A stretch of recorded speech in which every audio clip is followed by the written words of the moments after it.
To half day trips का आज पहला दिन था। हम निकले and I saw the snow started falling and then we reach the station, waited for the train and then we boarded the train. थोड़ी देर लाइफ के बारे में सोच के हम पहुंच गए स्टेशन, जहां से हमको अपनी दूसरी ट्रेन लेनी थी to reach the destination. So the destination was Düsseldorf. This was outside the main station and from the main station we started walking towards our first site and हम वहाँ पे पहुँचे और वहाँ पे पहुँच के देखा ये फाउंटेन बंद था तो इतना कुछ मज़ा नहीं आया। देन हम पहुँचे इस जगह पे, I forgot the name of the building but ये काफ़ी अच्छी बिल्डिंग थी एंड इसके बारे में इसमें मेंशन था। जर्मन में लिखा था, पढ़ना तो आता नहीं है मेरे को, so we just had a look at the statue and then we move forward. I walked 500 meters again from the building and I reached a place where there was a very good structure and behind the structure there was a church. The church was under construction, so हमको वहाँ पे अंदर जाने दिया नहीं, which you can see ये पीछे under construction है पूरा. And then we moved forward. वो चर्च से निकलने के बाद I came to the street. बहुत ही महंगी स्ट्रीट थी। यहाँ पे आके पता चला कि औकात क्या होती है। Everything was very expensive. And then we saw this giant wheel near the river side. And then उसके बाद हम पहुँचे चर्च की तरफ, जहाँ पे बहुत तेज स्नोफॉल होने लगा था and it was freezing cold. My hands were cold as fuck.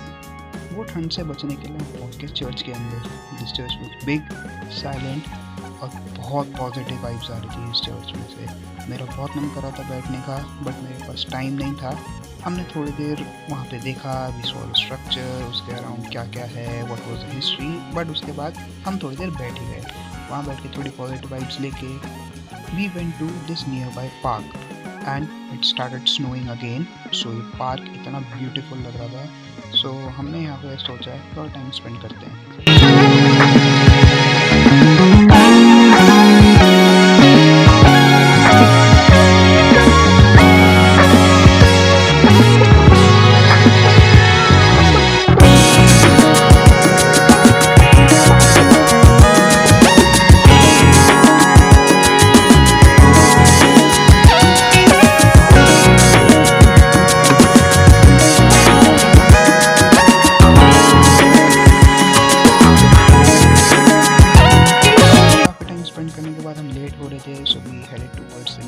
जहाँ से हमको हमारी सिटी के लिए ट्राम मिलती एंड देन मेरे को दिख गए चूरोस, तो वो तो लेने ही थे।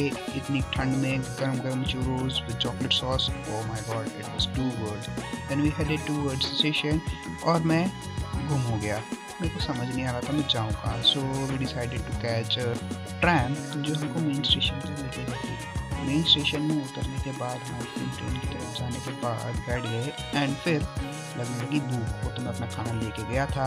देन अगेन थोड़ा सा लाइफ के बारे में सोचने के बाद केम डे 2। अब इस डे 2 के लिए हम बाहर निकले तो देखा ऑलरेडी बर्फ़ पड़ चुकी थी और बहुत ज़्यादा बर्फ़ पड़ी हुई थी। देन मेरे को लगी भूख, जाने से पहले मैंने खा लिया थोड़ा सा pizza. Then we headed towards the station. Station में पहुंचने के बाद मैंने चेक करा कि मेरी ट्रेन कहाँ से थी और हमने चेक करने के बाद हम प्लेटफॉर्म पे पहुंचे, ट्रेन का वेट करा and then we sat and we started our journey. और मैं मस्त एकदम फिर वही लाइफ के बारे में सोचते सोचते I reach the city of Paderborn. This is the bus in पैडरबॉर्न and पैडरबॉर्न में पहुंचने के बाद हमने सोचा अब मैं करूँ क्या। I didn't have anything to do, तो नज़ारे देखते देखते देखते देखते एक बढ़िया ये खुला फील्ड दिखा जिसमें खूब सारी स्नो थी and we could see lot of cars coming from there which was making it a more beautiful view. I reach the top of a building जहाँ से मेरे को पूरी सिटी दिखी पैडरबॉर्न की। The view was so beautiful, everything was covered from snow top to bottom.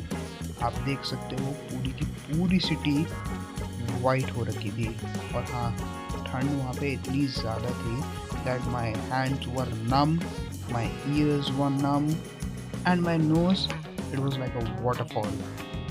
And then due to poor connectivity of transport in the city you could only see this one thing.